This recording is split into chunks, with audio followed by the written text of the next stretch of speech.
నమస్తే అండి. మన గార్డెన్లో గ్రేప్స్ బాగా పండిపోయినాయి అండి. ఇవి కొన్ని తినేసినాయి పిట్టలు. ఇవి మరలా కూడా వస్తున్నాయి.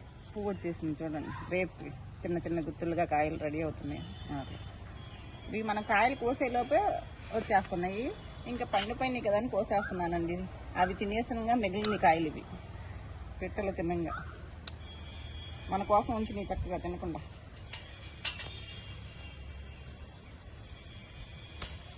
మూడు గుత్తులు ఇక్కడ కూడా ఉన్నాయి. ఎంత తీయగా ఉన్నాయోనండి, తింటే తెలుస్తుంది ఎవరికైనా టేస్ట్. నేనైతే సంవత్సరానికి ఒక్కసారి మట్టికి దీనికి పశువులు ఎరువు వేస్తానండి. రాజేష్ ఇస్తాడు నాకు, పక్కన ఇంట్లో అబ్బాయి కోగంటి రాజేష్. వాళ్ళ పొలంలో తోలుకునేటప్పుడు మనకు కూడా ఒక 4 పలికలు ఇస్తాడండి. అది వేస్తాను. మన గార్డెన్లో మనం తయారు చేసుకుంటాం కదా కంపోస్ట్, అది వేస్తాను. ఇంకా నేను దీనికి ఏమి వాడినాను. చూడండి, ఈ గుర్తు కూడా చూడండి ఎంత బాగుంది.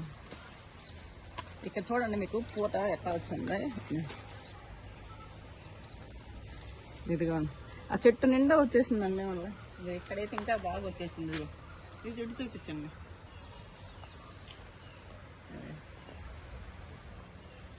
మనం గ్రేప్స్ కొయ్యటం వల్ల అవ్వలేదు, మనం వచ్చేస్తాం. ఇది ఉంచుతాలే, ఇంకా పంటలేదుగా, ఇంతవరకు చాలు.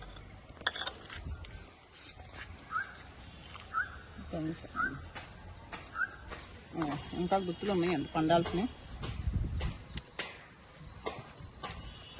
నాకు ఇది తింటుంటే ఎవరైనా టేస్ట్ చూస్తే కనుక అందరూ మొక్కలు పెంచుకోవాలని ఇంట్రెస్ట్ వచ్చిందండి.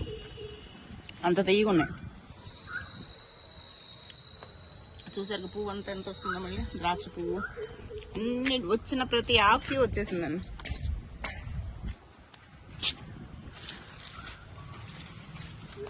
ఇక్కడ గుర్తు చూడు కాయ పడినట్టు. మళ్ళీ ఇక్కడ గుర్తున్నాడు. ఇలాంటి కాయలు భలే టేస్ట్ ఉంటాయి. ఇట్లా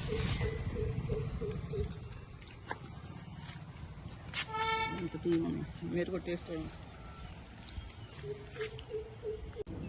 పక్షులకి అయితే ఇట్లా నీళ్లు పెడతానండి. చెప్తా కదా మీకు. ఇలా నీళ్లు పెట్టేసి కొంచెం బియ్యం అయితే ఇట్లా గిన్నెలో వేసి ఉంచుతాను. అంటే రోజు మార్చి రోజు పైకి వచ్చినప్పుడు చూసి మళ్ళీ మార్చి పెడతా ఉంటాను. వాటర్ నిండా ఉన్నాయి అనుకో, చక్క దాని మీద నిలబడి తాగుతూ ఉంటాయి. ఈరోజు అయితే మనకి గ్రేప్స్ ఉన్నాయి, చాలా బాగున్నాయి.